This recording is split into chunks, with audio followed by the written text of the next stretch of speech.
রাতের অন্ধকারে ছিঁড়ে দেওয়া হলো 21শে জুলাইয়ের পোস্টার, মুখ্যমন্ত্রীর ছবিও ছেঁড়া হলো। আনোয়ার সহ কানেক্টরের ওপর জনপ্রিয় বাজারের উল্টো দিকের ঘটনা। শীতলা মন্দিরের কাছে মণ্ডল ব্রিজ সহ এলাকায় 21শে জুলাইয়ের পোস্টার লাগিয়েছিল তৃণমূল কংগ্রেস কর্মীরা। সেখানেই একের পর এক পোস্টার ছিঁড়ে দেওয়া হলো। রাতের অন্ধকারে ছেঁড়া হলো মুখ্যমন্ত্রীর ছবি। এলাকায় তৃণমূল কংগ্রেস কর্মীদের অভিযোগ, বিজেপি ও সিপিএম এর দিকে। গড়ফা থানায় অভিযোগ দায়ের করলেন এলাকার কাউন্সিলর অরিজিৎ দাস সহ তৃণমূল কংগ্রেসের নেতা কর্মীরা।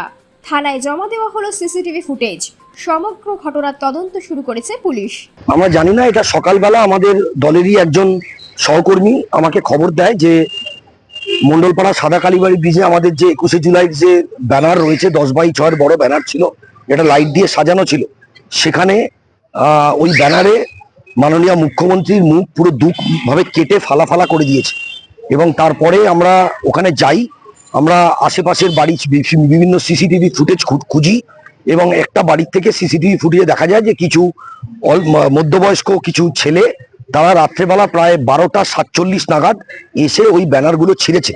আমরা গড়ফা থানাতে অফিসার ইনচার্জের কাছে একটা ডেপুটেশন দিয়েছি দলের তরফ থেকে যে এর বিরুদ্ধে যেন ব্যবস্থা না হয়। তার কারণ 106 নম্বর ওয়ার্ডে এ ধরনের নোংরামি আগে কোনোদিনও হয়নি এবং আমাদের সন্দেহ যে বিজেপি এবং সিপিএম এই নোংরা কালচারটা এখানে আমদানি করছে, যেটা এলাকার মানুষ কোনোভাবেই ভালোভাবে নিচ্ছে না।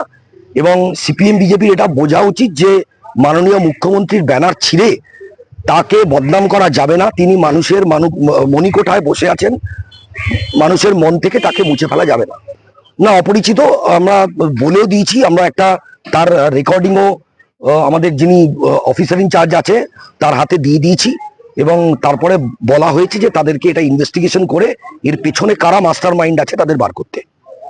ব্যুরো রিপোর্ট, নিউজ সমবার্তা ও নিউজ নয়া ভারত।